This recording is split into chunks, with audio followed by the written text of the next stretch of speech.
Bienvenidos a la unidad 4. Para esta semana, en la semana 4 en clase, debes desarrollar el taller número 1.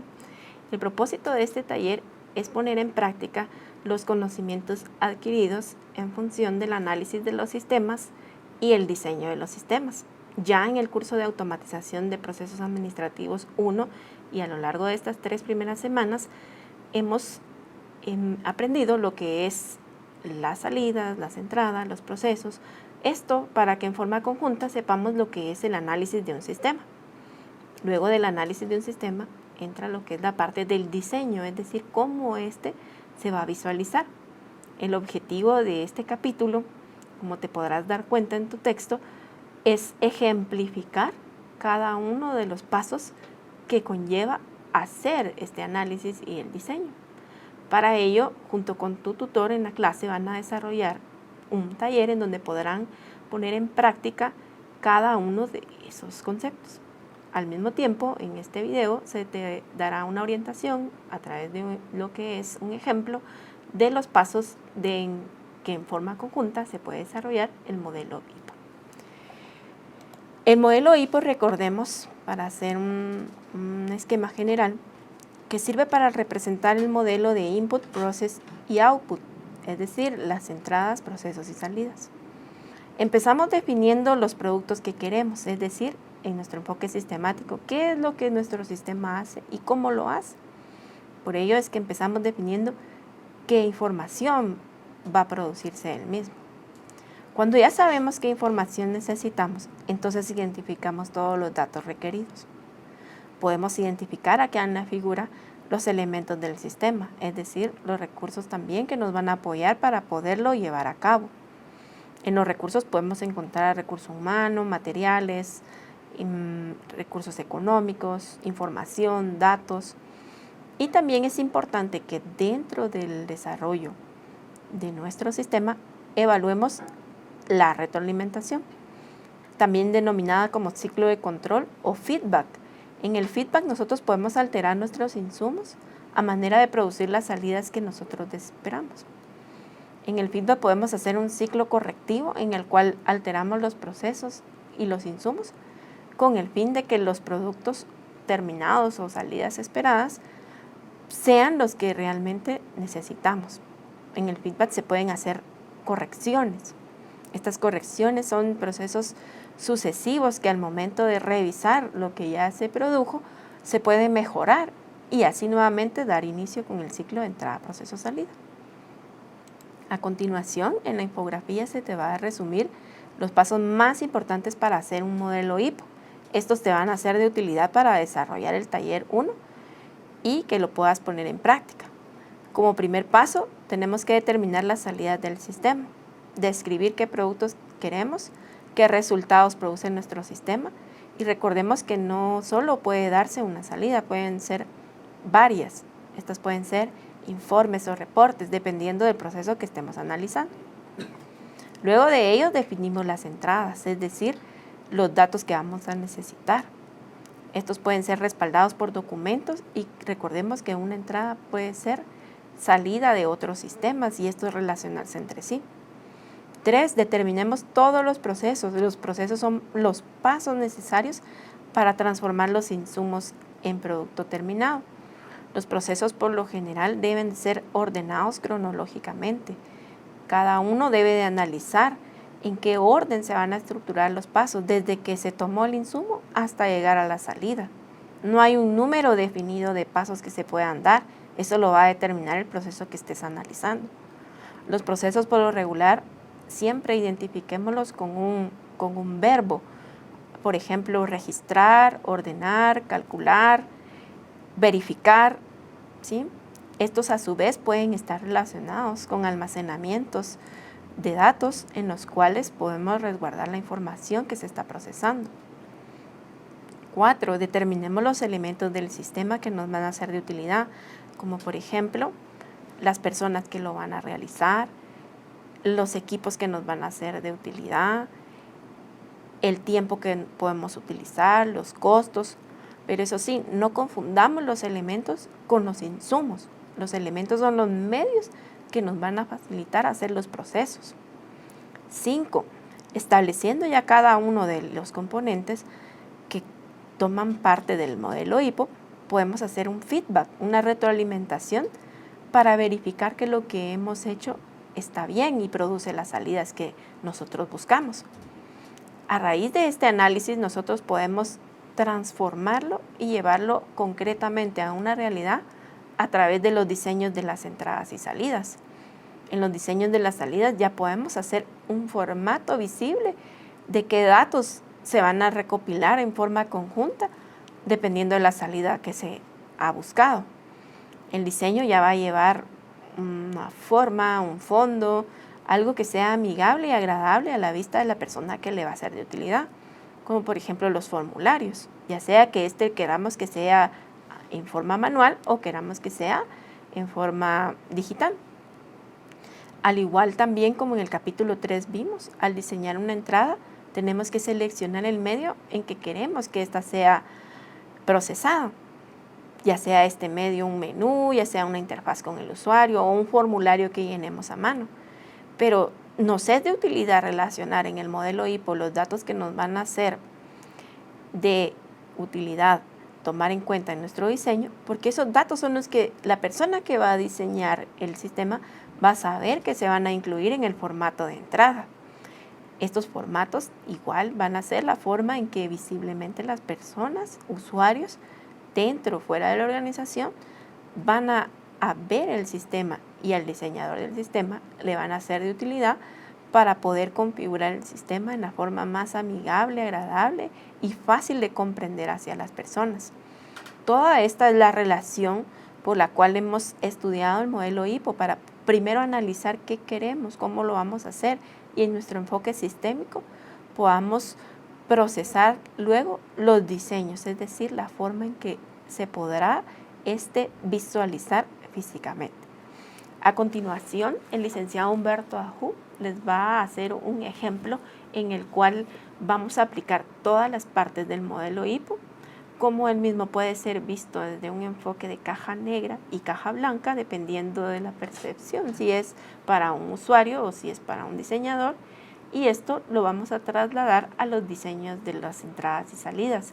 Esto es parte de lo que en el taller de la semana 4, taller número 1, deben de desarrollar en clase y de esta forma aplicarlo a los conocimientos que se han adquirido a lo largo de estas primeras 3 semanas. El valor del taller tiene un punteo de 5 puntos netos de zona. Gracias. Como hemos venido trabajando en los capítulos, hemos hablado del modelo HIPPO, hemos hablado de las entradas, hemos hablado de las salidas. Entonces trataremos de ejemplificar una aplicación de estos conceptos en lo que es la parte del registro, como hablamos en algún momento en uno de los capítulos de la parte de inventarios. Vamos a hablar acerca de lo que es un registro de inventarios. Vamos a pensar que es materia prima, por ejemplo. Se recordarán como principio, lo primero que tenemos que diseñar es la salida.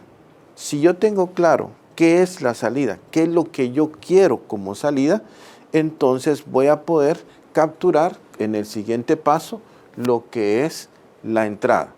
Si yo tengo bien mis datos de entrada, entonces mis procesos se trabajarán sin ningún problema. Como algo adicional, vamos a mencionar que nosotros estos procesos los dejamos registrados. Esto se almacena, valga la redundancia, en un almacén. Entonces, vamos a pensar, por ejemplo, que necesito lo que es el registro de materia prima. Entonces, yo necesito hacer mi diseño de salida, donde voy a tener un código de producto al final, una descripción, una cantidad, voy a tener precio, voy a tener un total y una fecha de registro. Recuérdense que esto va a depender de qué necesidades de información o cuál es la necesidad de información que yo tengo para poder hacer el diseño. En su momento vimos en el capítulo 2 que hay ciertas condiciones que debe de cumplir el diseño de la salida. Por ejemplo, tiene que tener un encabezado, tiene que tener un cuerpo tiene que tener un pie de página y que hay diferentes tipos de salida, como detalladas, resumen, históricas. Entonces, nosotros tenemos que tener claro qué es lo que yo quiero, porque de eso va a depender el diseño de la salida que yo voy a proponer. Si yo estoy claro en mi diseño de salida, por ejemplo, en este caso, donde nos damos cuenta que estoy pidiendo un código de producto, una descripción, una cantidad, un precio, un total, una fecha de ingresos, nos damos cuenta que es una serie de datos que nosotros vamos a tener que desplegar en esta salida. Entonces, en algún momento puedo pensar que la salida es, por ejemplo, una salida detallada, porque me da el detalle de todo el producto, cuál es su descripción, cuál es la cantidad, cuál es el precio, cuál fue su fecha de ingreso. Entonces, eso me marca que yo tengo una salida detallada, por ejemplo. Entonces, eso es importante, saber qué es lo que yo quiero al final. ¿Por qué? Porque entonces yo voy a venir y voy a capturar los datos, ¿sí? Que se recuerdan que en el paso 2, esencialmente lo que vamos a capturar son datos. Entonces, vamos a tener, por ejemplo, que capturar código de producto, cantidad, fecha de ingreso. ¿Se recuerdan también? Que en el capítulo 3 platicamos acerca de lo que es el diseño y captura de datos. Esto van a tener que hacer en su taller, van a hacer un ejercicio de cómo ustedes van a poder capturar sus datos, la forma o el tipo que existe de cómo capturar estos datos, y entonces vamos a pasar a la parte 3, que es la parte del proceso. Si nos damos cuenta en algún momento, el proceso hablamos que son todas las transformaciones que sufren los datos para poder generar las salidas. Entonces, por ejemplo, en algún momento se dan cuenta que yo marqué acá lo que dice un total y acá en la salida dice también un total. Entonces, si nos damos cuenta, ese total me lo genera lo que es cantidad por precio. Eso es igual a un total. Entonces, esa es la transformación que hace sumas, restas, multiplicaciones, divisiones. Podemos en algún momento quizás requerir información por orden alfabético, por fecha de ingreso, por tipo de producto. O sea, lo que nosotros tenemos que estar claros, como lo marcamos desde el inicio, qué es lo que yo quiero al final. Entonces, en algún momento, este proceso nos va a generar, como decíamos, el total. Al final tenemos nuestro cuadro o nuestra salida final. Y entonces se recuerdan que esta salida lo que genera, hablamos siempre, es información. ¿Para qué nos sirve esa información? Para tomar decisiones. Eso es lo más importante. ¿Qué ingresamos? ¿Se recuerdan? Datos. ¿Qué obtenemos al final? Información. ¿Y esa información para qué nos sirve?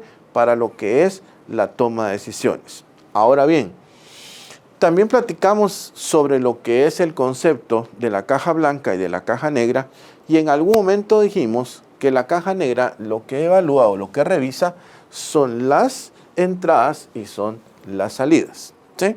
En algún momento pensamos, por ejemplo, hablamos de lo que es el total, que decía la cantidad por precio, y entonces vamos a tener un ejemplo: 3 productos, 5 quetzales su precio, esto nos da 15 quetzales.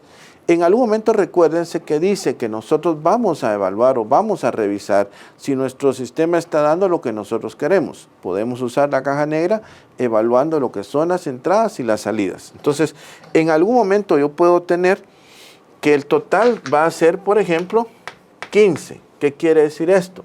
Que estoy revisando que mi salida me está dando lo que yo quiero.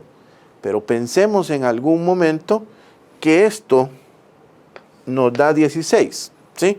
Eso es un ejemplo, nos da 16. Si nosotros tuviéramos 3 por 5, 16, nos damos cuenta que esto no está correcto. Entonces revisamos nuestras salidas, aplicando la caja negra, verificamos qué es lo que nosotros estamos capturando, cantidad de producto, ¿sí? Quizás en la definición del precio, que ya lo tiene el sistema, no esté correcto, y entonces lo que está haciendo en el proceso está generándonos un dato que no corresponde. ¿Qué hacemos entonces? Si nos damos cuenta que esto no es correcto Entonces, se recuerdan, aplicamos la retroalimentación. Verificamos entonces a través de la caja negra, nos damos cuenta, mire, el resultado final que yo quería, o que yo quiero, que es 15, me está generando 16. Eso no está correcto. Verifiqué en la parte de las entradas. Bueno, entonces vengo y reviso lo que es el proceso. Eso es la aplicación del concepto de la caja blanca. Entonces, en algún momento hago la corrección que tuviera que hacer ahí, y entonces al final vuelvo a revisar, y entonces ahora esa revisión o esa salida al final ya me está generando 15, por ejemplo, 3 por 5, 15. Esto quiere decir que ya nosotros corregimos. Pero ¿qué hicimos para poder revisar esto? Usamos el concepto de la caja negra, que vimos lo que es la salida, y revisamos lo que es la entrada, y luego, como nos dimos cuenta que eso estaba bien, entonces venimos y volvemos y llegamos al proceso, y entonces lo revisamos mediante lo que es la caja blanca. Una vez esto ya esté correcto, entonces recuérdense que estos datos correctos son fundamentales. ¿Para qué? Para la toma de decisiones. Ya puedo venir yo y entonces pedir cualquier tipo de resultado, o puedo pedir ya una salida por código de producto, por fecha de ingreso, por producto, pero estoy seguro que los resultados que yo estoy generando al final son los resultados que yo necesito. Entonces, esa es una aplicación muy sencilla de lo que es el modelo HIPPO. Muchísimas gracias por su atención.